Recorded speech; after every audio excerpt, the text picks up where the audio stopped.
Pag-usapan lang natin itong ratings na kung sino talaga ang pinakamatatag at kung sino nga ba ang top trending sa kanilang tatlo at kung sino nga ba ang pilit na gustong pabagsakin ng dalawa.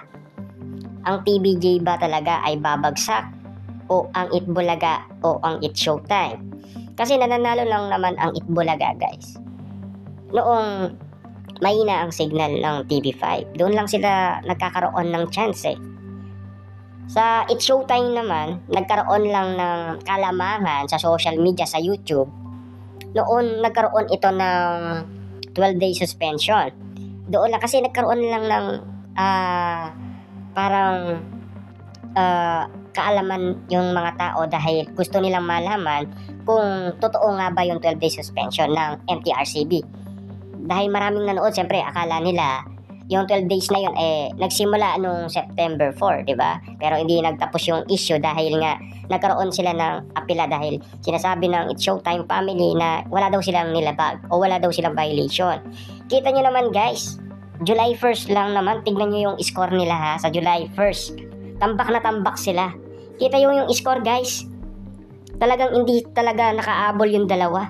Kahit sa social media, guys, ang naglalaban lang talaga noong July 1, It Showtime saka TVJ lang. Pero wala pa nga yung TVJ, nandiyan na sina Vice Ganda. Lamang na talaga yung E80, guys. Kita nyo naman ang score noon July 1. Tambak na tambak talaga. Talagang hindi mo masabi sa mga tao, guys, na kung sino talaga yung pipiliin nila at kung sino yung pambato nila o ang sinasabi ni Joey De Leo kung sino yung manok nila na susuportaan nila, 'di ba? Walang kasalanan yung TVJ na sakaling babagsak man sila o may kainaan yung signal, hindi nila kasalanan yon. Ang may kasalanan doon, TV5. Ngayon naman, kung sakaling ang mga tao na fans ng TVJ ay mag-iba ng susuportahin, kung ang Itbulaga ang susuportaan nila, siyempre mananalo ang Itbulaga, di ba? Ito yung score nila September 19, guys. Noon time ratings, E80, 4.2%. Kita nyo yung kalamangan nila, guys, sa It Showtime, 3.1%. Tignan nyo naman yan, lamang ng E80 sa It Showtime.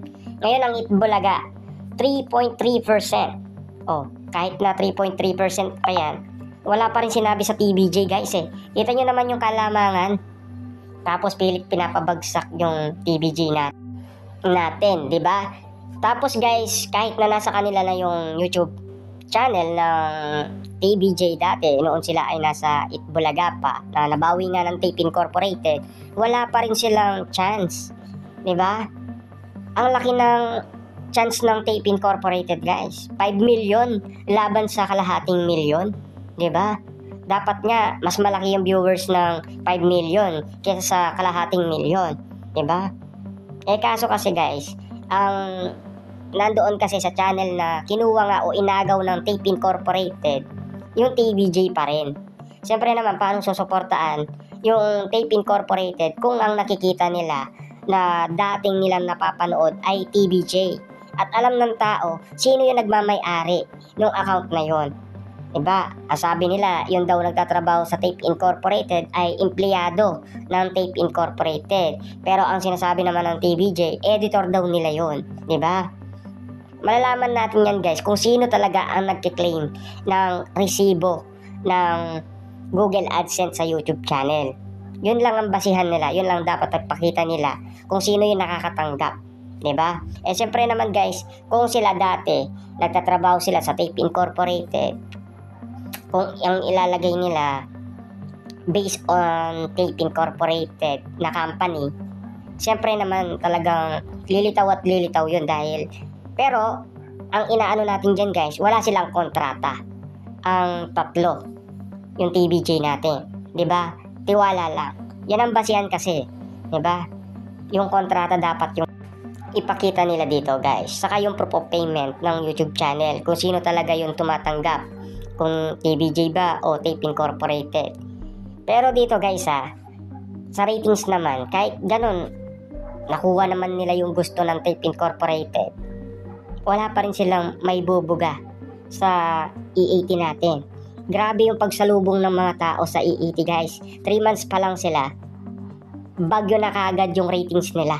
Diba? Ang laki ng score guys 4.2% sa It's Showtime, 3.1. Tapos Itbulaga, 3.3%. Diba?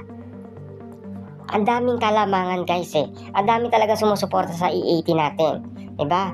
Hindi dapat ang EAT ang pagsabihan ng ibang tao na kung nananalo sila sa ratings. Kasi yung mga tao, sila yung sumusuporta at nanonood sa TVJ, kaya tumataas yung ratings nila. Galing yan sa tao, hindi yan galing sa TVJ. Galing yan sa mga nanonood sa mga noontime show, kung sino yung susuportaan nila, diba? Hindi yung ano guys sinabi mong tumaas yung ratings ng TVJ dahil kasalanan niya. Hindi niya kasalanan yun. Ang may kasalanan dyan, yun yung tao sumusuporta sa TVJ, diba? Walang kilalaman ng TVJ sa ratings. Yung mga tao na pilit pinapataas ang TVJ, pilit